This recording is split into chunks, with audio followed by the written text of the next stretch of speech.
உங்களுக்கும் இதே மாதிரி தான் இருக்கும் அப்படின்னா மறக்காமல் உங்களோட எக்ஸ்பீரியன்ஸை கமெண்ட் செக்ஷனில் ஷேர் பண்ணுங்கள். இன்றைக்கி வந்து தேய்பிரை சஷ்டி ஆஸ் யூஷுவல் வந்து மார்னிங்லேருந்து ஈவினிங் வரைக்கும் ஃபாஸ்டிங் இருந்துட்டு ஈவினிங் 6:30க்கு மேலே தான் சாமியெல்லாம் கும்பிட்டு என்னோடய ஃபாஸ்டிங்கே நான் வந்து கம்ப்ளீட் பண்ணுவேன். ஸோ இன்றைக்கும் அதே மாதிரி தான் வந்து விரதம் இருந்தேன். ஆனால் மற்ற நாள்லாம் பார்த்தீங்கன்னா சுத்தமாக பசிக்காது. நாள் ஃபுல்லாக சாப்பிடாம இருந்தாலும் எதுவும் தெரிவிக்காது.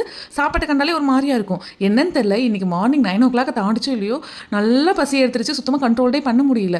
ரெகுலராக இருக்கிற ஃபாஸ்டிங் தான் இது. அதனால் பெருசாக ஒன்றும் தெரிவிக்கல. சப்போஸ் நீங்கள் புதுசாக ஃபாஸ்டிங் இருக்கீங்க அப்படின்னா நீங்கள் ஃபுல் டே வந்து ஃபுட்டை ஸ்கிப் பண்ணாமல் மார்னிங் ஒன்ஸ் மட்டும் சாப்பிடாம இருந்துட்டு ஆஃப்டர்நூன் வந்து ஒரு 12 o'clock மேலே உப்பு பார்க்காம சாப்பாடெல்லாம் செஞ்சு சாமிக்கு படைச்சிட்டு கூட நீங்கள் சாப்பிட்டுக்கலாம். நான் வந்து ஃபுல் டே விரதம் இருந்து பழகிட்டேன். ஸோ அதனால் நான் வந்து கண்ட்ரோல் பண்ணி ஈவினிங் போல் என்னோட விரதத்தையெல்லாம் நான் வந்து கம்ப்ளீட் பண்ணிட்டேன். இன்றைக்கி நம்ம வீட்டு விரத சாப்பாடு என்னென்னு பார்த்தீங்கன்னா ஃபுல் அண்ட் ஃபுல் நாட்டு காய்கறி பயிறு வகைகள் போட்டு தான் வந்து இன்றைக்கி விரத சாப்பாடே ரெடி பண்ணியிருந்தோம். ஸ்வீட்டுக்கு பார்த்தீங்கன்னா பனக்கற்கண்டு வச்சுருந்தேன். கூடவே வந்து ஒயிட் ரைஸ், முருங்காய் சாம்பார், வாழைக்காய் பொரியல், அதுக்கப்புறம் வெண்டைக்காயில் வந்து புளிக்குழம்பு ரெடி பண்ணியிருந்தேன். அதுக்கப்புறம் கொஞ்சமாக ரசம். ஒரு 7 மணிக்காட்ட நம்ம செஞ்ச விரத சாப்பாடையெல்லாம் சாமிக்கு படைச்சு சூப்பராக என்னோட விரதத்தையும் நான் கம்ப்ளீட் பண்ணிட்டேன்.